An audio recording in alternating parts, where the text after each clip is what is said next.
إن الحمد لله نحمده ونستعينه ونستغفره ونعوذ بالله من شرور أنفسنا ومن سيئات أعمالنا من يهده الله فلا مضل له ومن يضلل فلا هادي له أشهد أن لا إله إلا الله وحده لا شريك له وأشهد أن محمدًا عبده ورسوله أما بعد فإن خير الحديث كتاب الله وخير الهدي هدي محمد صلى الله عليه وسلم وشر الأمور محدثاتها وكل محدثة بدعة وكل بدعة ضلالة وكل ضلالة في النار. أعوذ بالله السميع العليم من الشيطان الرجيم من همزه ونفخه ونفثه. بسم الله الرحمن الرحيم. يا أيها الذين آمنوا اتقوا الله حق تقاته ولا تموتن إلا وأنتم مسلمون. يا أيها الناس اتقوا ربكم الذي خلقكم من نفس واحدة وخلق منها زوجها وبث منهما رجالا كثيرا ونساء واتقوا الله الذي تساءلون به والأرحام إن الله كان عليكم رقيبا. يا أيها الذين آمنوا اتقوا الله وقولوا قولا سديدا يصلح لكم أعمالكم ويغفر لكم ذنوبكم ومن يطع الله ورسوله فقد فاز فوزا عظيما. وقال في موضع آخر: بسم الله الرحمن الرحيم. قاف والقرآن المجيد بل عجبوا أن جاءهم منذر منهم فقال الكافرون هذا شيء عجيب. وقال في موضع آخر: بسم الله الرحمن الرحيم. قل لا أسألكم عليه أجرا إلا المودة في القربى رب اشرح لي صدري ويسر لي أمري واحلل عقدة من لساني يفقه قولي. محترم معزز بزرگان دین، نوجوانان اسلام، ملت اسلامیہ کی ماں اور بہنوں، ہر طرح کی تعریف، بڑائی، بزرگی، کبریائی اللہ کے لیے لائق اور اسی کے لیے زیبا ہیں جس نے ہمیں الحمدللہ رمضان المبارک کا چوتھا جمعہ امسال پانے کی توفیق عطا فرمائی ہے. معزز سامعین، اللہ کے رسول صلی اللہ علیہ وسلم جن آیتوں کو تقریباً ہر خطبے میں پڑھا کرتے تھے، جنہیں ہم خطبۃ الحاجہ کی آیتیں کہتے ہیں، میں نے بھی ابھی آپ کے سامنے وہ آیتیں پڑھی ہیں. یا ایھا الذین آمنوا اتقوا اللہ حق تقاتہ ولا تموتن الا وانتم مسلمون. اس کے بعد جو دوسری آیت اللہ کے نبی صلی اللہ علیہ وسلم ہر خطبے میں، تقریباً خطبے میں، نکاح میں، عید میں اور اکثر مقامات پر، جمعہ میں، عرفات میں، جب بھی اللہ کے رسول صلی اللہ علیہ وسلم کو کچھ بولنے کا موقع آیا، آپ نے یہ آیتیں پڑھی، اس لیے ان کو خطبۃ الحاجہ کی آیتیں کہا جاتا ہے. دوسری جو آیت کریمہ ہے اس کا ترجمہ یہ ہے: یا ایھا الناس اتقوا ربکم، اے لوگوں ڈرو اپنے اس رب سے، الذی خلقکم من نفس واحدہ، جس نے تم سب کو ایک جان سے پیدا کیا ہے، وخلق منها زوجها، اسی ایک جان سے اس کے جوڑے کو پیدا کیا، وبث منهما رجالا كثيرا ونساء، پھر ان دونوں سے بہت سے مردوں اور بہت سے عورتوں کو اس نے پھیلا دیا، پیدا کیا. وبث منهما رجالا كثيرا ونساء واتقوا الله، پھر ایک بار اور اللہ سے ڈرو. الذي تساءلون به، جس کا نام لے کر تم ایک دوسرے سے سوال کرتے ہو. والارحام، اور رشتہ داری کے بارے میں ڈرو. ان اللہ کان علیکم رقیبا، بے شک اللہ تبارک و تعالی تم پر نگہبان ہے، تمہارے ہر عمل کو اللہ تبارک و تعالی دیکھ رہا ہے. اس آیت کے اندر ایک جملہ ہے معزز ساتھیوں، وہ جملہ یہ ہے: ہمیں رشتہ داری کے بارے میں ڈرنے کے تعلق سے اللہ نے کہا ہے. رشتہ داری اتنی بڑی چیز ہے، اللہ تبارک و تعالی قرآن مجید کی اس آیت کریمہ میں جسے نبی کریم صلی اللہ علیہ وسلم بکثرت پڑھا کرتے تھے، زیادہ سے زیادہ پڑھا کرتے تھے، اس آیت میں اللہ یہ کہہ رہا ہے رشتہ داری اتنی بڑی ہے کہ تمہیں ڈرنا چاہیے۔ والارحام ان اللہ کان علیکم رقیبا، ایک اور آیت کریمہ ہے، جمعہ جب ہم ختم کرتے ہیں، جب اس آیت پر ہم پہنچتے ہیں، ان میں سے کچھ لوگ تو کھڑے بھی ہو جاتے ہیں۔ ان اللہ یأمر بالعدل والاحسان وایتاء ذی القربى وینہی عن الفحشاء والمنکر والبغی یعظکم لعلکم تذکرون، اس آیت پر جب ہم پہنچتے ہیں آپ لوگوں کو اندازہ ہو جاتا ہے آپ ابھی جمعہ ختم ہونے والا ہے۔ قرآن مجید کی آیت کریمہ سورہ نحل کی آیت ہے، پارہ نمبر 14 کی آیت ہے۔ ابن مسعود رضی اللہ عنہ اس آیت کے بارے میں کہتے ہیں سارے قرآن کی سب سے جامع آیت ہے۔ سمجھیے آپ، سارے قرآن مجید کی سب سے جامع آیت ہے، یعنی اس کے اندر جو معنی بیان کیا گیا ہے سارے قرآن میں سب سے زیادہ معنی اس آیت کے اندر بیان کیا، جامع آیت ہے۔ اس آیت کا ترجمہ کیا ہے؟ ان اللہ یأمر بالعدل، بے شک اللہ تبارک و تعالیٰ تمہیں حکم دے رہا ہے انصاف کرنے کا۔ ان اللہ یأمر بالعدل والاحسان، اللہ تبارک و تعالیٰ تمہیں حکم دے رہا ہے احسان کرنے کا۔ احسان کا معنی کیا ہے؟ کسی کے ساتھ اچھا سلوک کیجیے، اچھے اخلاق اپنائیے۔ ایک معنی یہ بھی کیا گیا ہے احسان کا، آپ نے کسی سے کام لے لیا، اس کی مزدوری 100 روپے بنتی ہے، احسن البیان کے مفسر نے یہ لکھا ہے آپ اس پر احسان کیجیے، 10 روپے اسے ملا کے دے دیجیے۔ آپ اسے 10 روپے ملا کے، یہ احسان کا معنی ہے، یہ اللہ تعالیٰ تمہیں حکم دے رہا ہے۔ ان اللہ یأمر بالعدل والاحسان، تیسرا حکم اللہ تبارک و تعالیٰ کا یہ ہے وایتاء ذی القربى، اللہ تعالیٰ رشتہ داروں کو دینے کا حکم اللہ دے رہا ہے۔ 3 حکمیں، 3 احکامات اللہ تبارک و تعالیٰ کے اس آیت کریمہ کے اندر موجود ہیں۔ انصاف کرو، گرچہ کہ انصاف تمہارے خلاف ہو، تمہارے والدین کے خلاف ہو، رشتہ داروں کے خلاف ہو، انصاف کرو۔ احسان کرو، دوسرا معنی اللہ تبارک و تعالیٰ کا۔ تیسرا حکم اللہ تبارک و تعالیٰ نے جو دیا ہے رشتہ داروں کے ساتھ تمہارا سلوک اچھا ہونا چاہیے۔ وایتاء ذی القربى وینہی عن الفحشاء والمنکر والبغی، 3 چیزوں سے اللہ نے اس آیت کریمہ میں منع کیا ہے۔ پہلی چیز اللہ نے جس سے منع کیا ہے الفحشاء، بے حیائی کے کاموں سے بچو، بے شرمی کے کاموں سے بچو، سبحان اللہ۔ منکر، شریعت نے جس کا انکار کیا ہے، منع کیا ہے، اس سے بچو، اور ظلم کرنے سے بچو۔ 6 باتیں، اللہ اکبر۔ مجھے یاد پڑتا ہے کئی سال پہلے یہ ایک آیت کریمہ پر میں نے 2 جمعہ کے خطبے دیے ہیں۔ اس ایک آیت کریمہ پر کئی سال ہو گئے، شاید اس وقت خطبے ریکارڈ ہوتے بھی تھے یا نہیں تھے، مجھے معلوم نہیں ہے۔ آیت اتنی بڑی ہے، اس پر 2 جمعہ کے خطبے، 2 کیا بلکہ 10 بھی دیے جا سکتے ہیں، مگر میرا جو آج کا موضوع ہے، موضوع یہ ہے اس آیت کریمہ میں اللہ نے جو ایک لفظ کہا، وہ لفظ یہ ہے رشتہ داروں کے ساتھ اچھا سلوک کرنا، اللہ عز و جل نے یہ حکم ہمیں عطا فرمایا ہے۔ تیسری قرآن مجید کی آیت کریمہ یہ ہے اللہ کے رسول صلی اللہ علیہ وسلم اپنے رشتہ داروں کو جمع کر کے قرآن مجید میں 214 نمبر کی آیت سورہ شعراء کی آیت ہے، اللہ نے نبی سے کہا صلی اللہ علیہ وسلم وَأَنذِرْ عَشِيرَتَكَ الْأَقْرَبِينَ، اے محمد صلی اللہ علیہ وسلم اپنے قریبی رشتہ داروں پر دعوت کا کام کیجیے۔ کس پر دعوت کا کام کریں؟ اپنے رشتہ داروں پر، قریب کے جو رشتہ دار ہیں آپ انہیں دعوت کا کام کیجیے۔ وَأَنذِرْ عَشِيرَتَكَ الْأَقْرَبِينَ، جب یہ آیت کریمہ نازل ہوئی، نبی کریم صلی اللہ علیہ وسلم صفا کی پہاڑی پر چڑھ گئے، چھوٹی سی پہاڑی ہے، آپ نے نام لے لے کر رشتہ داروں کو بلایا، یا بنی عبد المطلب، یا بنی ہاشم، یا بنی لوئی، یہ ہمارے نبی کے خاندان کے نام ہیں، یا بنی لوئی، یا بنی فہر، اے فہر کے بچوں، اے لوئی کے بچوں، نام لے لے کر قبیلے کا آپ نے سب کو جمع کیا۔ آپ نے ایک سوال کیا اس آیت پر عمل کرتے ہوئے، اگر میں یہ کہوں اس پہاڑ کے پیچھے سے یہ گھوڑ سواروں کی جماعت آ رہی ہے، وہ تم پر حملہ کرنے والی ہے، میری بات پر تم یقین کرو گے؟ پہلے آپ نے پوچھ لیا کیا تم میری بات پر یقین کرو گے؟ سب رشتہ داروں سے پوچھ رہے ہیں، سبحان اللہ۔ سارے لوگوں نے کہا ہم یقین کریں گے۔ کیوں؟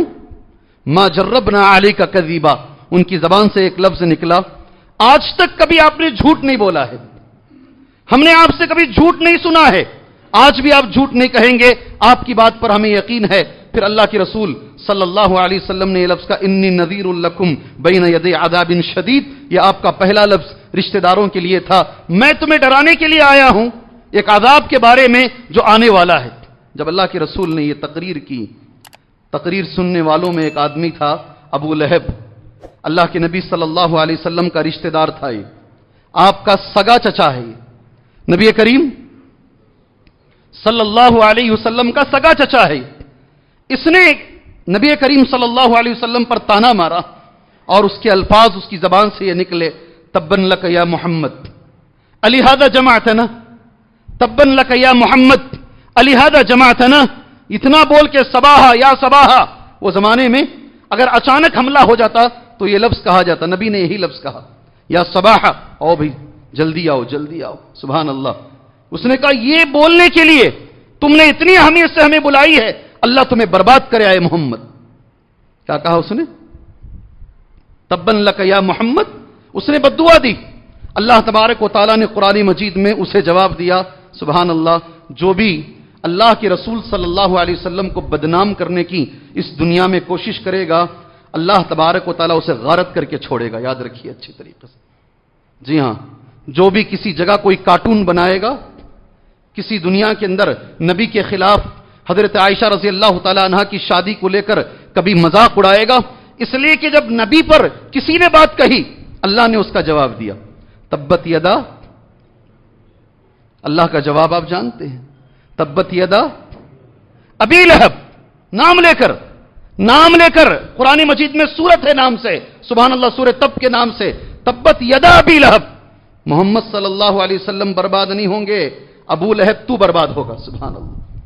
اللہ نے جواب دیا، مگر اس موقع پر نبی کریم صلی اللہ علیہ وسلم کی زبان مبارک سے جو الفاظ نکلے، آپ کو یہ بھی معلوم ہونا چاہیے، شاید آپ میں سے کچھ لوگوں کو تعجب ہوگا، اللہ کے رسول صلی اللہ علیہ وسلم کی دو بیٹیوں کا نکاح طے ہوا تھا ابو لہب کے دو بیٹوں سے، نبی کریم صلی اللہ علیہ وسلم کی دو بیٹیوں کا نکاح اچھے سے ذہن میں رکھو، طے ہوا تھا ابو لہب کے دو بیٹوں سے۔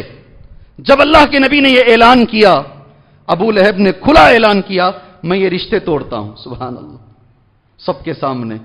اس موقع پر سنو غور سے نوجوانوں، اس موقع پر ہمارے نبی صلی اللہ علیہ وسلم کی زبان سے کیا لفظ نکل رہا ہے؟ سامنے سے وہ اعلان کر رہا ہے، میں رشتے توڑتا ہوں، بچیوں کے رشتے، سبحان اللہ۔ سوچ کے دیکھو، اگر کسی کی بچی کا رشتہ طے ہو جائے، لوگوں میں معلوم بھی ہو جائے یہاں شادی ہو رہی ہے، عین وقت پر وہ رشتہ توڑ دیا جائے، حالات کیا ہوں گے؟ حالات کیسے ہوتے ہیں؟ دونوں رشتے اس نے توڑے۔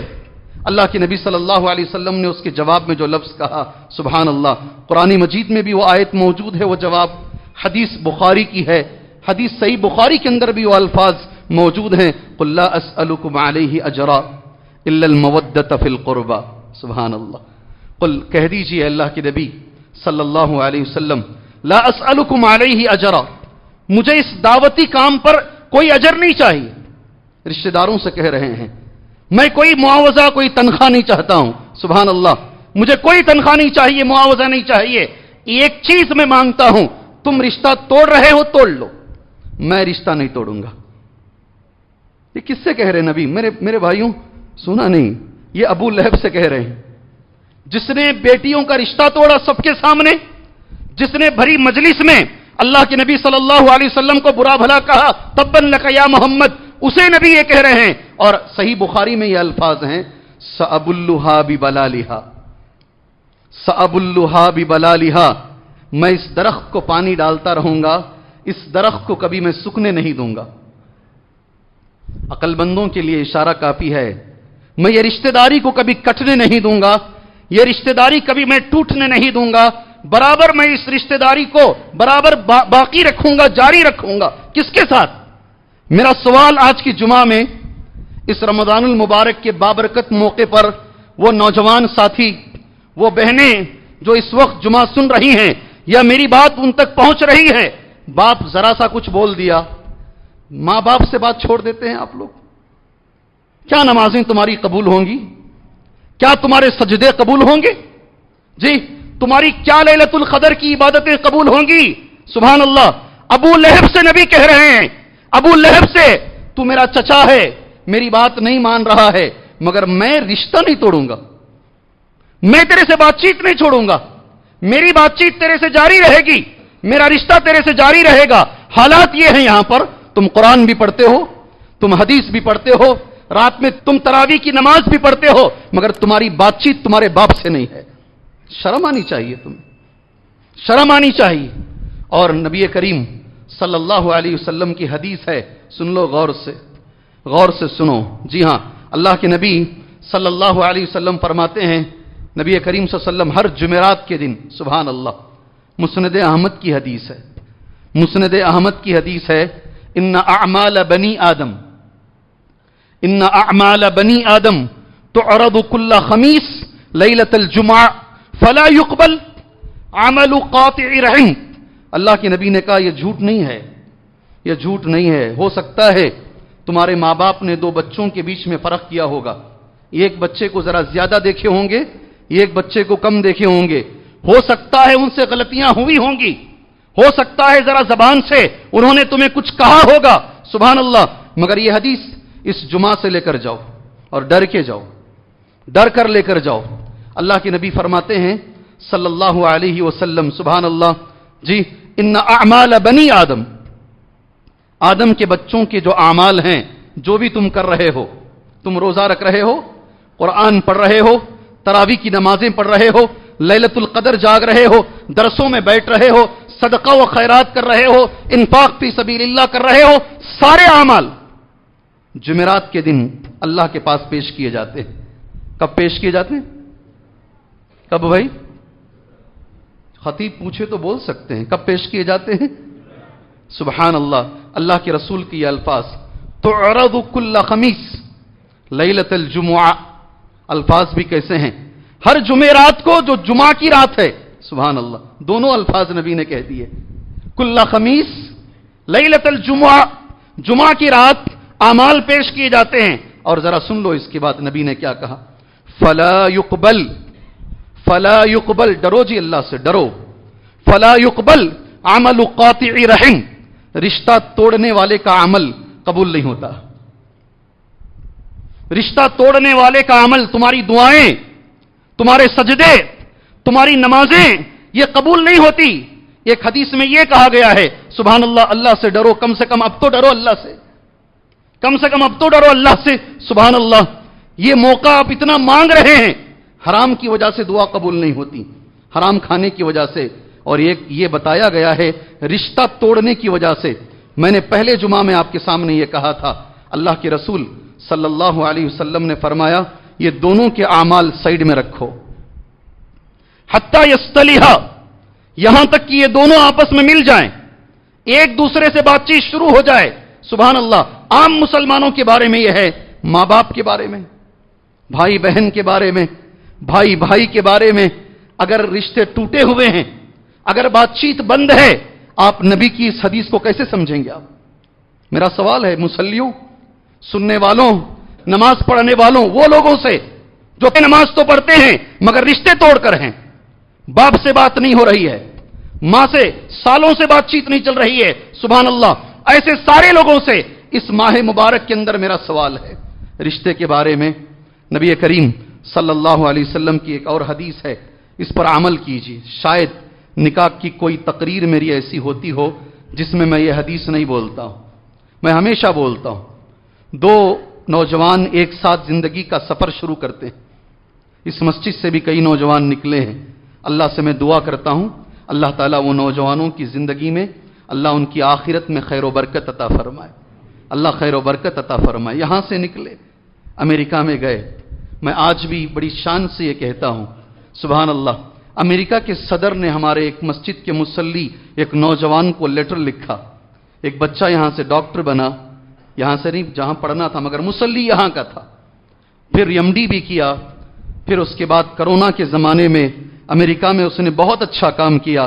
تو جو ابھی صدر ہے اس نے اس کو لیٹر لکھا، تمہارا شکریہ، تمہاری وجہ سے ہمارے ملک میں کئی جانیں بچی. سبحان اللہ.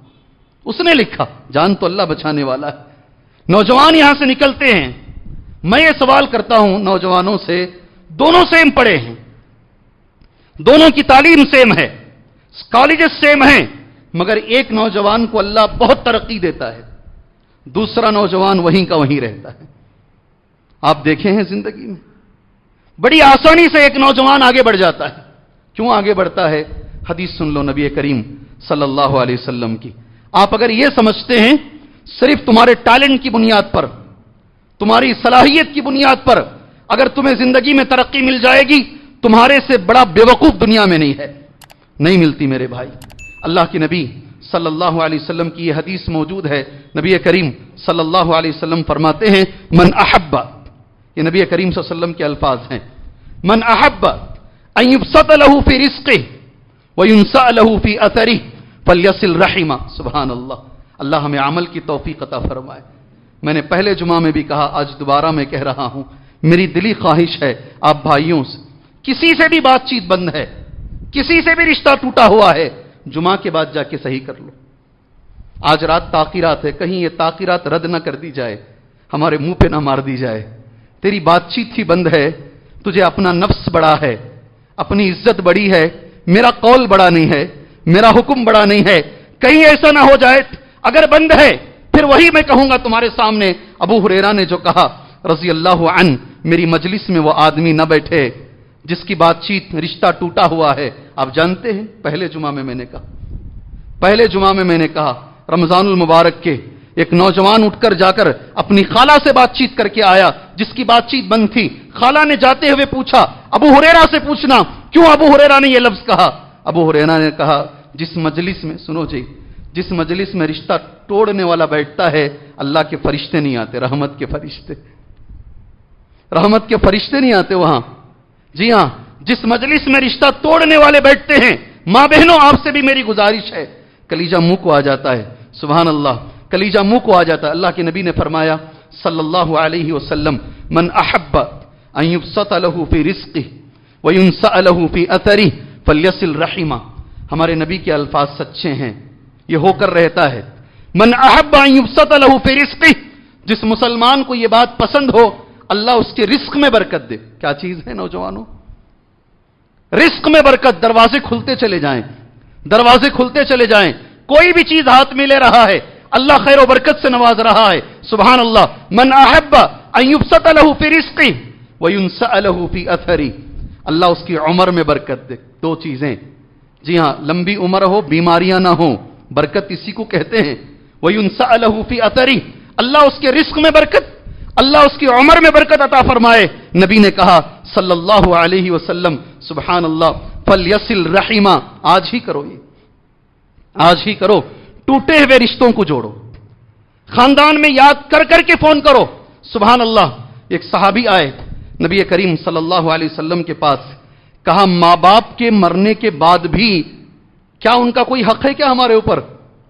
یہاں تو حالت یہ ہے، زندے پن پر میں نے اکثر لوگوں کو دیکھا ہے، جب ماں باپ زندہ رہتے ہیں ان کی قدر نہیں کرتے، بالکل قدر نہیں کرتے، بات کرنے کا لہجہ نہیں، تہذیب نہیں، تمیز نہیں، سارے فتوے ماں باپ پہ لگاتے ہیں، سبحان اللہ۔ جی ہاں، مگر جب ماں باپ مر جاتے ہیں روزانہ یاد کرتے ہیں۔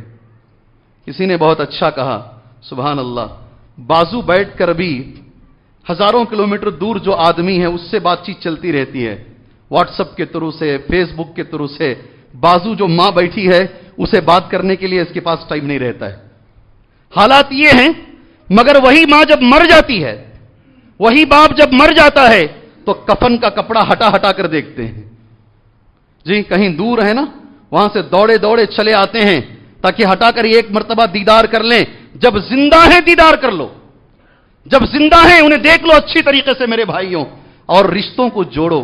تیسری حدیث نبی کریم صلی اللہ علیہ وسلم رشتہ داری کے بارے میں اللہ کے نبی کہتے ہیں، ایک آدمی آیا، حدیث کے راوی ابو ایوب انصاری رضی اللہ عنہ ہیں، ایک شخص نبی کریم صلی اللہ علیہ وسلم کے پاس آ کر اس نے سوال کیا، اے میرے نبی صلی اللہ علیہ وسلم، ایک عمل کوئی ایسا بتائیے جو مجھے جنت میں لے کر جائے۔ سبحان اللہ، کیسا سوال ہے صحابہ کا، اے اللہ کے رسول صلی اللہ علیہ وسلم، کوئی ایک عمل ایسا بتائیے جو مجھے جنت میں لے کر جائے. نبی کریم یہ بخاری کی حدیث ہے جو میں کہہ رہا ہوں تمہارے سامنے. نبی کریم صلی اللہ علیہ وسلم نے یہ حدیث اس کے سامنے پڑھی. تعبد اللہ ولا تشرک بہ شیئا، اللہ کی عبادت کر، اللہ کی عبادت میں کسی کو شریک نہ کر. دوسرا وتقیم الصلاۃ، ہمیشہ نماز کی پابندی کر. اللہ سے میں دعا کرتا ہوں صرف رمضان المبارک میں نہیں، اللہ ہمیشہ ہمیں نماز کا پابند بنائے. اللہ ہمیشہ ہمیں نماز کا پابند بنائے، صرف رمضان کے اندر نہیں ہے. ویسے بھی ابھی آہستہ آہستہ دیکھا جا رہا ہے، تاخیرات میں یہ میٹر اوپر ہوتا ہے، جفترات میں میٹر نیچے ہو جاتا ہے. تاخیرات میں لوگ بڑھ جاتے ہیں، جفترات میں لوگوں کی تعداد ذرا کم ہو جاتی ہے. نہیں میرے بھائیوں، اللہ کے لیے نہیں، زندگی بھر ان اعمال کو باقی رکھنا ہے انشاءاللہ. ساری زندگی بھر جو ہم ٹریننگ لے رہے ہیں اس مہینے کے اندر، ساری زندگی تہجد کو باقی رکھنا ہے انشاءاللہ. ساری زندگی تلاوت کو باقی رکھنا ہے. اللہ تعالی ہمیں اس پر زندگی گزارنے کی توفیق عطا فرمائے. وتقیم الصلاۃ، نماز پڑھ. تیسرا وتؤتی الزکاۃ، زکات ادا کر. چوتھا اللہ کے نبی نے کہا یہ جنت میں لے جانے والا عمل ہے. وتصل الرحم، اللہ کے رسول کا لفظ ہے صلی اللہ علیہ وسلم، رشتوں کو جوڑ. رشتوں کو جوڑنا یہ جنت میں لے کر جاتا ہے. سبحان اللہ، رشتوں کو جوڑنے سے آدمی جنت میں جاتا ہے. میں یہ بھی آپ کے سامنے بول دوں، لوگ زکات نکال رہے ہیں، صدقہ و خیرات نکال رہے ہیں. ایک حدیث میں تمہارے حوالے کروں گا، اللہ کرے یہ حدیث آپ یہاں سے لے کر جائیں انشاءاللہ. نبی نے فرمایا صلی اللہ علیہ وسلم، اگر آپ زکات یا صدقہ عام آدمی کو دیتے ہیں آپ کو یہ ایک ثواب ملے گا. اگر آپ رشتہ دار کو دیتے ہیں تو، جی ہاں، رشتہ دار کو اگر دیتے ہیں ڈبل اجر ملے گا. حدیث ہم جانتے ہیں، مگر جس حدیث کو میں آپ کے سامنے پڑھنے کی کوشش کر رہا ہوں حدیث اس طریقے سے ہے. سب سے افضل صدقہ کون سا ہے؟ سب سے افضل آپ جو اللہ کے راستے میں مال دے رہے ہیں، اللہ کے نبی صلی اللہ علیہ وسلم نے جو فرمایا ہے سب سے بہترین صدقہ کون سا ہے؟ نبی کریم صلی اللہ علیہ وسلم کا یہ لفظ ہے. حدیث ڈھونڈ رہا تھا میں کہاں لکھا ہوں، 2 پیجوں میں.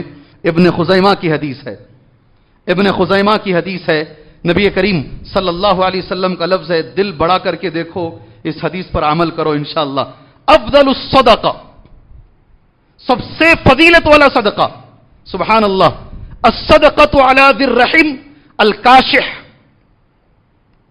الصدقۃ علی ذی الرحم الکاشح، ایسے رشتہ دار کو صدقہ دینا جو دل میں تمہاری دشمنی چھپا کے رکھا ہے کیا؟ اتنا کر سکتے ہو کیا؟ یہ ممبر سے کہہ رہا ہوں حدیث، یہ نبی کریم صلی اللہ علیہ وسلم کی حدیث پڑھ کے سنا رہا ہوں.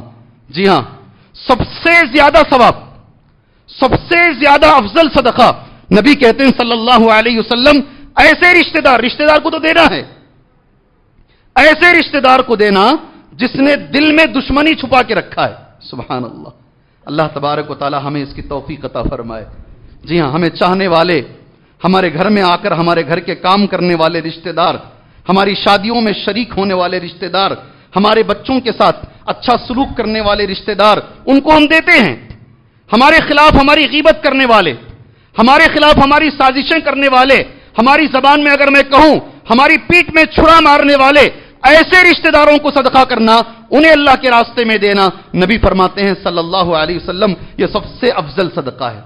میں نے اس سے پہلے بھی کہا، آج بھی آپ بھائیوں کے سامنے میں یہ کہہ رہا ہوں، مدینے کے اندر ایک ساتھی میرے سامنے کھڑے، آنکھوں سے آنسو نکل گئے. وہ ساتھی نے مجھ سے یہ کہا، ساری زندگی میں سب سے زیادہ تکلیف اگر مجھے کس چیز سے ہوئی ہے وہ رشتہ داروں سے ہوئی. رشتہ داروں نے جتنا ستایا ہے مجھے، آج تک کسی نے مجھے اتنا نہیں ستایا. عموماً ہماری زندگی کی حالت یہی ہے، عموماً ہماری زندگی کی حالت یہی ہے. سبحان اللہ. میں نے اس ساتھی کو قرآن مجید کی ایک آیت، آپ سبھی لوگ تقریباً جانتے ہیں، آج موضوع چل رہا ہے اس لیے میں آپ کے سامنے یہ بول کر بات آگے لے کر جاتا ہوں. سبحان اللہ. حضرت ابو بکر صدیق کے بارے میں اللہ تبارک و تعالیٰ نے جو آیت اتاری تھی وہ آیت میں نے وہ ساتھی کو سنائی. وَلَا يَأْتَلِ أُولُو الْفَضْلِ مِنْكُمْ وَالسَّعَةِ أَنْ يُؤْتُوا أُولِي الْقُرْبَى. سبحان اللہ. فضیلت والوں کے لیے ٹھیک نہیں ہے، جو اہل فضیلت ہیں، جو بڑے لوگ ہیں، ان کے لیے درست نہیں ہے کہ وہ قسم کھا لے کہ وہ رشتہ داروں کو نہیں دیں گے. سبحان اللہ. اللہ نے، آپ جانتے ہیں نہیں وہ آیت کریمہ، آپ جانتے ہیں وہ آیت کریمہ، سبحان اللہ، یہ موقع ہے میرے بھائیوں، رمضان المبارک کا ایک موقع ہے، رشتہ داروں کو جوڑیں۔ اور صحیح معنی میں نبی کریم صلی اللہ علیہ وسلم نے یہ بھی کہا ہے، رشتے کو جوڑنے والا کون ہے؟ جو بھی فضیلتیں آپ سن رہے ہیں رشتے کو جوڑنے کی، صحیح معنی میں رشتہ جوڑنے والا کون ہے؟ اللہ کے رسول صلی اللہ علیہ وسلم کی یہ بھی حدیث ہے، سامنے والا اگر رشتہ جوڑ رہا ہے، آپ بھی اگر رشتہ جوڑ رہے ہیں، صحیح معنی میں یہ رشتہ جوڑنا نہیں ہے، یہ تو برابری ہو گئی ہے، برابری ہو گئی ہے۔ انگریزی زبان والے کہتے ہیں یو ریسپیکٹ، آپ اچھا جانتے ہیں مجھ سے بہتر، یو ریسپیکٹ ٹیک ریسپیکٹ، جہاں پر ہمیں عزت نہیں وہاں ہم نہیں جائیں گے۔ اللہ کے نبی صلی اللہ علیہ وسلم کے الفاظ ہیں، نبی کریم صلی اللہ علیہ وسلم کی حدیث ہے، لیس الواصل المکافی ولكن الواصل الذي اذا قطعت رحمه وصلها، رواہ الامام بخاری۔ امام بخاری رحمہ اللہ اس کے راوی ہیں۔ وہ آدمی رشتہ جوڑنے والا نہیں ہے، وہ آدمی رشتہ جوڑنے والا نہیں ہے، سبحان اللہ۔ نبی کہتے ہیں صلی اللہ علیہ وسلم، سامنے والا رشتہ جوڑے، یہ بھی رشتہ جوڑے، یہ رشتہ داری جوڑنا نہیں ہے، سبحان اللہ۔ اصل رشتہ داری جوڑنا یہ ہے، سامنے والا توڑ رہا ہے اور ہم آگے بڑھ کر جوڑ رہے ہیں۔ میرے بھائیوں، یہ موقع ہے رمضان المبارک کا، یہ راتیں ہیں رمضان المبارک کی، اس موقع پر کم سے کم رشتہ داریوں کو جوڑیے۔ ترتیب اللہ کے نبی نے بتا دی صلی اللہ علیہ وسلم۔ میں آپ کے سامنے دو چیزیں بتا کر، ترتیب بتا کر اس جمعہ کے خطبے کو میں ختم کروں گا انشاءاللہ تعالی۔ میں نے مناسب سمجھا یہ آخری جو خطبہ ہے جمعہ کا، رشتہ داری کے بارے میں بولا جائے، تاکہ آپ کے سارے جو اعمال آپ سارے رمضان میں کرتے ہیں، کہیں یہ آسمان اور زمین کے بیچ میں اٹک نہ جائیں، آسمان اور زمین کے بیچ میں رہ نہ جائیں، یہ اعمال اللہ کے دربار میں پہنچیں اور قبولیت کا درجہ اللہ اسے عطا فرمائے۔ اس لیے میں نے اس عنوان کو باندھا ہے، اس لیے میں نے اس عنوان کو آج کے لیے باندھا ہے، تاکہ رشتہ داری اگر ٹوٹی ہوئی ہے تو ہم اپنی رشتہ داری کو جوڑ لیں میرے بھائی۔ اللہ کے نبی صلی اللہ علیہ وسلم، سبحان اللہ، پہلی وحی کے نازل ہونے کے بعد آپ سیدھے نکل کر حضرت خدیجہ رضی اللہ تعالیٰ عنہا کے پاس آئے۔ سنو نبی کی عادت کیا تھی، اللہ کے رسول صلی اللہ علیہ وسلم کی عادت کیا تھی، اس حدیث میں بیان کیا گیا ہے۔ آپ کس لیے اس دنیا میں آئے تھے؟ آپ کا بدن کانپ رہا ہے، سارا بدن پسینے سے شرابور ہے، آپ یہ کہہ رہے ہیں اپنی زبان سے، سبحان اللہ، مجھے لگتا ہے کہ کسی جن نے مجھے چھو لیا ہے۔ اس موقع پر یہ حدیث بھی صحیح بخاری کی ہے اور صحیح مسلم کے اندر، دونوں میں یہ حدیث موجود ہے۔ حضرت خدیجہ رضی اللہ تعالی عنہا نبی کریم صلی اللہ علیہ وسلم سے جو الفاظ کہتے ہیں وہ الفاظ یہ ہیں، کلا، ہرگز نہیں اللہ کے نبی صلی اللہ علیہ وسلم، واللہ لا یخزیک اللہ ابدا، اللہ کی قسم اللہ تبارک و تعالیٰ کبھی آپ کو ضائع نہیں کرے گا۔ کیوں ضائع نہیں کرے گا؟ کئی باتیں حضرت خدیجہ نے بتائی، سبحان اللہ۔ وہ باتوں میں سے ایک بات اللہ کے نبی کو اس موقع پر اما خدیجہ رضی اللہ تعالیٰ عنہا نے جو بتایا، انک لتصل الرحم، سبحان اللہ، اے اللہ کے نبی صلی اللہ علیہ وسلم، اللہ آپ کو ضائع نہیں کرے گا اس لیے کہ آپ رشتہ جوڑتے ہیں، سبحان اللہ، یہ ہمارے نبی کی عادت ہے، آپ رشتوں کو جوڑتے ہیں۔ دوسری، نبی کریم صلی اللہ علیہ وسلم کے بارے میں بھری مجلس ہے، آج یہ سن کے جائیں آپ جمعہ کی تقریر میں انشاءاللہ تعالی۔ نجاشی بادشاہ کا دربار ہے، حضرت جعفر رضی اللہ تعالیٰ عنہ کو بلا کے کھڑا کیا گیا ہے۔ حضرت جعفر سے نجاشی نے پوچھا، تمہارے نبی کی دعوت کیا ہے؟ ذرا سن لو، اردو میں نے وہ الفاظ نوٹ کیے ہیں۔ حضرت جعفر رضی اللہ عنہ نجاشی بادشاہ کے دربار میں یہ پڑھ رہے ہیں، اے بادشاہ، میں ترجمہ کر رہا ہوں، ہم ایسی قوم تھی جو جاہلیت میں ڈوبی ہوئی تھی، سر سے پیر تک ہم جاہل تھے، سبحان اللہ، ہمسایوں کے ساتھ بدسلوکی کرتے تھے، ہمسائے بولے تو پڑوسیوں کے ساتھ بدسلوکی کرتے تھے، طاقتور کمزور کو کھا رہا تھا، جس کی لاٹھی اس کی بھینس والا مسئلہ چل رہا تھا، طاقتور کمزور کو کھا رہا تھا۔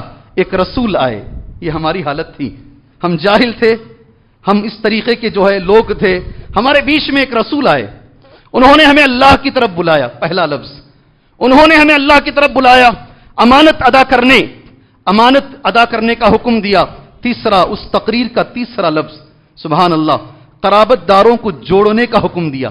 یہ نبی کی دعوت ہے، یہ آپ کے اس دنیا میں آنے کا مین بنیادی مقصدوں میں سے ایک مقصد ہے رشتہ داروں کو جوڑنے کی۔ اس رسول نے ہمیں تعلیم دی، پڑوسیوں کے ساتھ اچھا سلوک کرنے کا اس نے حکم دیا، حرام کاری خون ریزی سے باز رہنے کا حکم دیا، یتیم کا مال کھانے اور تہمت باندھنے سے روکا۔ یہ تقریر کا ترجمہ میں کر رہا ہوں۔ جمعہ کے اندر پتہ نہیں آپ کو اس تقریر سے دلچسپی ہے نہیں ہے، یہ تقریر اور قرآن کی آیتیں سن کر ایک بادشاہ رو لیا تھا، ایک بادشاہ رو لیا تھا۔ اس تقریر کے اندر دیکھو میرے بھائیوں، سبحان اللہ، اس تقریر کے اندر دیکھو اللہ کے نبی صلی اللہ علیہ وسلم رشتہ جوڑنے کے لیے آئے تھے، اور میں نے 20ویں پارے کی تفسیر کرتے ہوئے میں نے آپ کے سامنے کہا سبحان اللہ، اللہ کے رسول صلی اللہ علیہ وسلم بیٹھے ہوئے ہیں، ایک عورت آتی ہے، قبیلے بنو سعد کی عورت ہے، لڑائی ہوئی مسلمانوں میں اور قبیلے بنو سعد میں، سامنے والے ہار گئے، سارے لوگوں کو قیدی بنا لیا گیا۔ ایک عورت بار بار اٹھ اٹھ کر کہہ رہی ہے میں تمہارے نبی کی بہن ہوں۔ سبحان اللہ، سنا نہیں آپ؟ الحمدللہ سنے نہیں آپ؟ میں تمہارے نبی کی بہن ہوں۔ اللہ کے رسول صلی اللہ علیہ وسلم کے الفاظ ہیں، میں وہی الفاظ آپ کے سامنے لے کر فما علامت ذالک، نبی نے اس عورت سے پوچھا تم اگر کہہ رہی ہو تم میری بہن ہو، اس کی علامت کیا ہے؟ کیسے یقین کر لوں کہ تم میری بہن ہو؟ سبحان اللہ، اس وقت میں اس عورت نے یہ لفظ کہا عزتن، اے اللہ کے نبی صلی اللہ علیہ وسلم آپ نے میری پیٹھ میں بچپن میں ایک جگہ کاٹا تھا دانتوں سے، آپ نے بچپن میں میری پیٹھ میں ایک جگہ کاٹا تھا، آج بھی وہ نشان میری پیٹھ پر موجود ہے، جیسے ہی وہ عورت جن کا نام شیما ہے، جن کا نام شیما ہے، اللہ کے رسول صلی اللہ علیہ وسلم کی دودھ بہن ہے، دونوں نے ایک ہی ماں سے دودھ پیا ہے، جیسے ہی اس عورت نے یہ کہا رضی اللہ عنہا فعرف رسول اللہ صلی اللہ علیہ وسلم، اللہ کے لیے میرے بھائیوں یہ ایک بہن، وہ بھی کون سی بہن؟ دودھ کی بہن، ان کے ساتھ نبی کا یہ سلوک ہے، ماں کے ساتھ، باپ کے ساتھ، سگی بہن کے ساتھ، سگے رشتہ داروں کے ساتھ ہمارا کیا سلوک ہونا چاہیے؟ اللہ کے نبی صلی اللہ علیہ وسلم پورے کہتے نہیں میری نماز میرے نبی کے جیسی، ان کے پیچھے نماز نہیں ہوتی، کیوں جی؟ اس لیے کہ ان کا طریقہ نبی اتنی تاکید سے بولتے نہیں، میری نماز میری نبی کے جیسی ہونی چاہیے، اللہ بنائے ہماری نمازوں کو، میرا روزہ میرے نبی کے جیسا، میری رشتہ داری نبی کے جیسی نہیں چاہیے، رشتہ داری اللہ کے رسول کی جیسی نہیں چاہیے۔ کیا کیا نبی نے اس کے بعد صلی اللہ علیہ وسلم؟ فعرف رسول اللہ، نبی پہچان لیے یہ میری ہی بہن ہے، میری بڑی بہن ہے، اس کی گود میں کھیلا ہوں، اس کی پیٹھ پر میں کاٹا ہوں۔ فبسط لها ردا، آپ نے اوپر جو چادر پہنی تھی، یہ رحمت للعالمین ہے جی، اوپر کی جو چادر اٹھائی آپ نے زمین پر بچھایا، کہا آپ نیچے مت بیٹھو، آپ چادر پر بیٹھو، آپ چادر پر بیٹھو۔ فبسط لها ردا فاجلسها علیہ، آپ نے ان کو چادر پر بٹھایا، وخیرها، اور آپ نے ان کی پوری تہذیب و تمیز جتنی آپ کر سکتے تھے آپ نے کیا۔ پھر آپ نے ایک بھائی ہونے کے ناطے ایک بہن سے جو الفاظ کہے وہ الفاظ عربی زبان میں ہیں، میں تمہارا بھائی ہوں، تم جتنے دن چاہو یہاں رہ سکتی ہو، اگر تم جانا چاہو تمہاری وجہ سے یہ ساروں کو میں آزاد کرتا ہوں۔ سبحان اللہ، تم جانا چاہو جا کے ملنا چاہو اپنے قبیلے سے، میں ساروں کو آزاد۔ اللہ، انہوں نے کہا شیما نے، نہیں اللہ کے نبی میرے بچے ہیں، میرا ایک خاندان ہے، آپ مجھے بھیج دیجئے۔ اللہ کے رسول صلی اللہ علیہ وسلم جو دے سکتے تھے آپ نے دے کر اس بھائی کو الوداع کیا۔ میرے بھائیوں، یہ واقعہ آج رمضان المبارک کے اس اہم جمعہ میں اس لیے میں آپ کے سامنے کہہ رہا ہوں، اللہ کے خاطر ماں باپ سے اپنے تعلقات اچھے رکھو، اللہ کے خاطر زندگی میں کبھی جب بھی ماں باپ ہیں، ایک والد اسی مسجد کے مصلی فجر کی نماز پڑھ کر میرے ساتھ جا رہے تھے، انہوں نے مجھ سے کہا میرے بچے کو بولو میرا ایک انجیکشن ہے، ذرا پیسے زیادہ ہیں، وہ اتنے بچوں میں ایک بچے کے پاس ہی وہ پیسے ہیں، اس سے کہو کہ وہ مجھے انجیکشن دلا دے۔ سبحان اللہ، تم سے کہنے کے لیے ڈرتے ہیں ماں باپ، کہیں تم ناراض نہ ہو جاؤ دوائی کے لیے، انجیکشن کے لیے۔ سبحان اللہ، میرے بھائیوں یہ رمضان کا مہینہ ہے، اس کا پیغام یہ سمجھ لو، رمضان گزرنے سے پہلے نبی نے یہ بھی کہا ہے جسے رمضان ملا اور گناہوں کی مغفرت نہ کروا لی، سبحان اللہ، اس کی ناک خاک آلود ہو جائے۔ ساتھ میں اسی حدیث میں نبی نے یہ بھی کہا ماں باپ ملے، اللہ اکبر، ماں باپ ملے اور ماں باپ کی خدمت کر کے وہ جنت میں داخلہ نہیں لے لیا، ایسا آدمی بھی ذلیل ہو جائے۔ سبحان اللہ، اپنے اطراف میں دیکھو کون غریب ہے، کون سا بھائی غریب ہے، کون سی بہن غریب ہے، کون سے رشتہ دار بیوہ ہے۔ سبحان اللہ، پہلے تو رشتے جوڑو، اس کے بعد ان کا جتنا حق ادا کر سکتے ہیں ان کا حق ادا کرو۔ اللہ سے میں دعا کرتا ہوں اللہ تبارک و تعالی ہمارے اعمال کو اللہ قبولیت کا درجہ عطا فرمائے۔ اگر انجانے میں جانے میں ہم سے کسی پر ظلم ہو گیا ہے، اللہ اس ظلم کو معاف فرمائے، اللہ ہمیں رشتہ جوڑنے کی اللہ ہمیں توفیق عطا فرمائے، اللہ اس مسئلے میں بھی نبی کریم صلی اللہ علیہ وسلم کے نقش قدم پر اللہ ہمیں چلنے کی توفیق عطا فرمائے۔ اللہ تبارک و تعالی رہ سہ کر کچھ دن رمضان کے ایک وارم کے قریب ایک ہفتے کے قریب رمضان رہ گیا ہے، اللہ تبارک و تعالی یہ بچے ہوئے وقت کو اللہ کی عبادت میں اللہ ہمیں گزارنے کی توفیق عطا فرمائے۔ ایک لفظ کہہ رہا ہوں، کم سے کم بازاروں کو جانے کی اللہ ہمیں توفیق عطا فرمائے۔ نہیں ہے، اس پر آمین آتا بھی نہیں کیونکہ یہ ممکن بھی نہیں ہے جی، کم سے کم اللہ تبارک و تعالی ہمیں بازاروں کو جانے کی اللہ توفیق عطا فرمائے، کم جانے کی۔ اللہ وہ جو راتیں ملی ہیں، اللہ ان راتوں میں جم کر قیام اللیل کرنے، دعائیں مانگنے، سبحان اللہ، مغفرت کی دعائیں مانگنے، اور اس ملک میں امن کے لیے اللہ ہمیں دعائیں مانگنے کی توفیق عطا فرمائے۔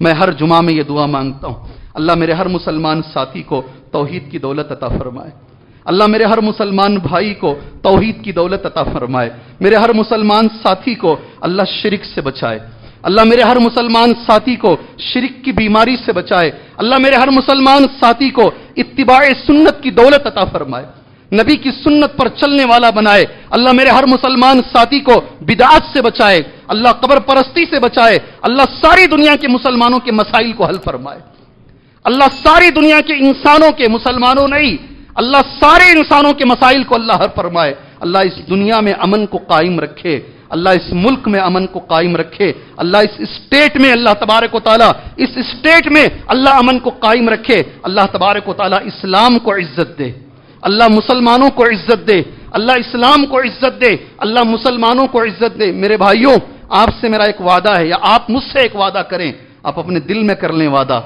آج جب آپ رات میں سجدے میں جائیں گے، تاخیرات کی جو سجدے لمبے لمبے سجدے ہوتے ہیں، وہ سجدوں میں آپ دعا مانگیں گے انشاءاللہ تعالی، اللہ اس ملک میں امن قائم رکھے، اللہ یہاں مسلمانوں کو عزت دے۔ ساتھ میں ایک دعا یہ بھی مانگنا میرے بھائیوں، کئی نوجوان ہیں جیل میں ہیں، نکل بھی نہیں رہے ہیں، کیس بھی بن نہیں رہا ہے، والدین برقع پہن کر، غریب ماں کبھی اسٹیشن جاتی ہے، کبھی کورٹ جاتی ہے، کبھی سینٹرل جیل کے باہر کھڑے ہو کر اس رمضان کے مہینے میں دور سے بچے کا چہرہ دیکھ کر واپس آ جاتی ہے، اور اسے یہ لگتا ہے شاید میرے بچے کی زندگی یہی ہے، اب اس کے نکلنے کا کوئی راستہ نہیں ہے، سارے دروازے بند ہو گئے ہیں۔ آپ سے میری گزارش ہے، اللہ کے لیے یہ سجدوں میں آپ دعا مانگیے، آپ سجدوں میں دعا مانگیں، اللہ وہ نوجوانوں کی رہائی عطا فرمائے، اللہ وہ نوجوانوں کی رہائی عطا فرمائے، اللہ وہ نوجوانوں کو اپنے والدین کے ساتھ ملائے، اپنے اہل و عیال کے ساتھ ملائے، اللہ انہیں بھی عید کی خوشیاں عطا فرمائے، رمضان کی برکتیں عطا فرمائے، تاخیرات کی برکتیں عطا فرمائے۔ اب ضرور مانگنا میرے بھائی، اللہ ہر مجبور کی مجبوری دور فرمائے، اللہ ہر پریشان حال انسان کی پریشانی دور فرمائے، اللہ ہر مقروض کے قرض کا بوجھ اللہ تبارک و تعالیٰ دور فرمائے، اللہ ہر وہ آدمی جس کے سر پر کوئی ذمہ داری ہے، بچیوں کی شادی کی ذمہ داری، والدین کی ذمہ داری، اور بہت ساری ذمہ داریاں ہیں، اللہ اتنی طاقت عطا فرمائے کہ وہ اپنی ذمہ داریوں سے سبکدوش ہو سکے، بحسن و خوبی اپنی ذمہ داریاں نبھا سکے۔ اللہ ہمیں ایسے عمل کی توفیق دے جس سے اللہ راضی ہو، وہ نبی کے طریقے پر ہو، اس میں اخلاص بھی شامل ہو، آمین۔ وصلی اللہ علی النبی الکریم۔ بارک اللہ لنا ولکم فی القرآن المجید ونفعنا وإياكم بالآيات والذکر الحکیم، انہ تعالی جواد کریم ورب حلیم۔